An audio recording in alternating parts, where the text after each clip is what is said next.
ஆ, கடந்த ஆண்டு செப்டம்பர் மாதத்துல ஆதித்யா எல்1 விண்கலத்துல வந்து விண்வெளியில ஏவினாங்க. சுமார் 100 நாட்கள் பயணம் செய்து அ, அந்த இலக்கை தான் சென்று அடைய வேண்டிய இலக்கை, அதாவது பார்க்கிங் ஸ்லாட் அப்படின்னு சொல்லுவாங்க. எங்க வந்து நிலைநிறுத்தணுமோ அந்த புள்ளியை வந்து அடையுது. இது வந்து ஒரு சவாலான ஒரு விஷயம். அ, அந்த புள்ளிய தான் வந்து எல்1 அப்படின்னு சொல்லுவாங்க. எல்1னா லக்ராஞ்சியன் 1 அப்படின்னு அதுக்கு பேரு. இந்த புள்ளியினுடைய முக்கியத்துவம் என்ன அப்படின்னு சொல்லி பார்த்தீங்கன்னா, சூரியன் வந்து ஒரு மிக நிறை கொண்ட ஒரு பொருள். அதே மாரி வந்து பூமிக்கும் நிறை இருக்கு. அதனால சூரியனுக்கும் ஈர்ப்பு விசை இருக்கு, பூமிக்கும் இருக்கு.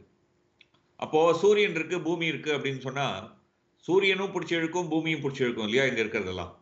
அப்போ வந்து ஏதாவது ஒரு புள்ளியில சூரியனுடைய கவர்ச்சி விசையும், பூமியினுடைய கவர்ச்சி விசையும் சமமா இருக்கும்ல. அந்த புள்ளி தான் வந்து எல்1. ரொம்ப எளிமையா புரிஞ்சுக்கிறதுக்காக சொல்றேன். அந்த எல்1 புள்ளியை நோக்கி ஏவினாங்க. போய் சென்று வெற்றிகரமா சேர்ந்து இன்றைக்கு வந்து ஒரு வெற்றி சாதனையை படைத்திருக்கிறது. பூமியிலேருந்து 1.5 மில்லியன் கிலோமீட்டர், அதாவது 15 லட்சம் கிலோமீட்டர் தொலைவுல இருக்கு. அதாவது நிலா மாரி 5 மடங்கு தொலைவு இது. சற்றேறக்குறைய 5 மடங்கு தொலைவு. அந்த புள்ளியில போய் நிக்காது அது. அந்த புள்ளிய சுத்தி ஒரு ஒளிவட்டம் மாரி சுத்திட்டு வரும். இதான் அந்த புள்ளின்னு சொன்னா, அது வந்து ஒரு ஒளிவட்டம் மாரி இப்படி சுத்திட்டு வரும். ஸோ இப்படி சுத்திட்டு வரும்போது, சூரியன பார்க்கலாம். சூரியன்லேருந்து கிடைச்ச தகவல பூமிக்கு அனுப்பலாம்.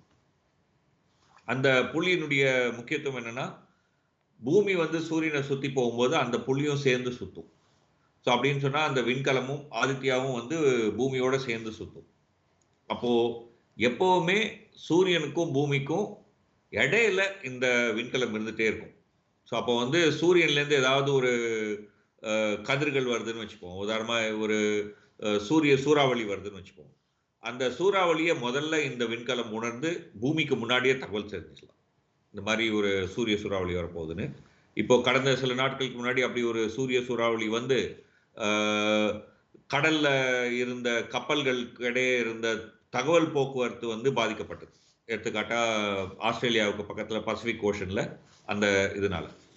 மனிதர்களுக்குலாம் எந்த ஆபத்தும் இல்ல. எந்த உயிருக்கும் எந்த ஆபத்தும் இல்ல. சூரிய புயல்னால அந்த மாரி ஆபத்துலாம் எதுவும் கிடையாது. ஆனா என்ன ஆகும்னா, தகவல் தொடர்பு வந்து பாதிக்கும். குறிப்பா வந்து கப்பல்களுக்கு இடையே இருக்கக்கூடிய தகவல் தொடர்பு, விமானத்தில இருக்கக்கூடிய தகவல் தொடர்பு போன்றவைகள் வந்து பாதிப்பு ஏற்படும். ஜிபிஎஸ் போன்றவைகள்ல வந்து பாதிப்பு ஏற்படும். அந்த டைம்க்கு. ஏன்னா பூமிய சுத்தி இருக்கக்கூடிய அந்த அயனி மண்டலத்த வந்து இந்த சூரிய புயல் வந்து தாக்கும்.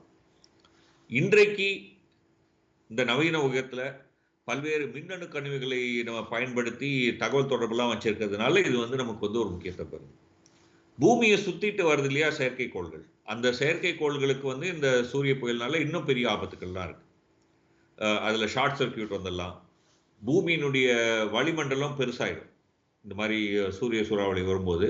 ஸோ, அதனால வந்து உராய்வு ஏற்பட்டு, அந்த விண்கலம் வந்து பூமியில விழுவதற்கு அல்லது அதனுடைய நிலையிலிருந்து மாறுவதற்கான வாய்ப்புகள்லாம் இருக்கு.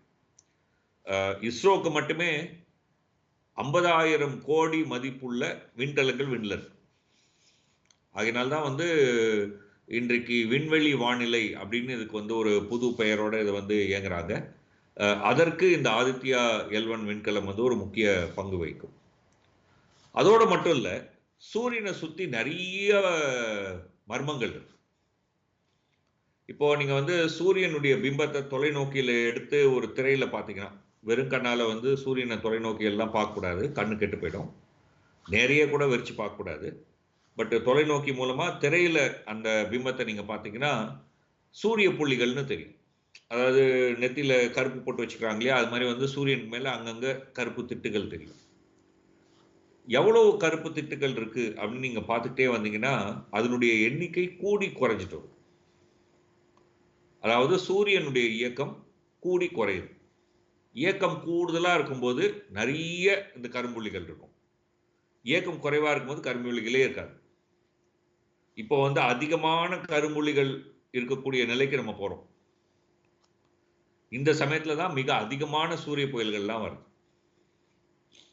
இந்த ஏற்ற இறக்கம் வந்து சுமார் 11 ஆண்டு காலத்துல ஏற்ற இறக்கம் வருது. இந்த 11 ஆண்டு காலத்துல தான் ஏற்ற இறக்கம் வருதுங்கிறதே வந்து கொடைக்கானல்ல ஒரு சூரிய ஆப்சர்வேட்டரி இருக்குல்ல, அதுலருந்து தான் கண்டுபிடிச்சாங்க. இந்த ஏற்ற இறக்கம் ஏன் ஏற்படுது தெரியாது. ஏற்படுதுன்னு தெரியும். எதனால சூரியன் வந்து அப்படி துடிக்குது? இப்ப நம்ம எது ஏன் துடிக்குது? நமக்கு தெரியும். ஏன்? அது பம்ப் மாரி வேலை செய்யுது. இதயம் அழுந்தும்போது ரத்தத்த உள்ள அனுப்புது. இதயம் விரியும்போது ரத்தத்த உள்ள இழுக்குது. தெரியும். ஏன் சூரியன் துடிக்குது? தெரியாது. இந்த மாரி நெறைய சூரியன பத்தி நெறைய மர்மங்கள் இருக்கு. இந்த மாரி மர்மங்களை குறித்து ஆராய்வதும் ஆதித்யா எல்1னுடைய ஒரு முக்கியமான ஒரு பணி. இந்தியாவுல இருக்கக்கூடிய பல்வேறு ஆய்வு நிறுவனங்கள் இணைஞ்சு இந்த விண்கலத்த வந்து உருவாக்கியிருக்காங்க. இஸ்ரோவினுடைய உதவியோட. இஸ்ரோவினுடைய உதவியினுடைய அத நிலைநிறுத்தப் போறாங்க. இந்தியாவினுடைய சூரிய ஆராய்ச்சியினுடைய ஒரு முக்கியமான ஒரு மைல்கல்லாக ஆதித்யா எல்1 திகழும்.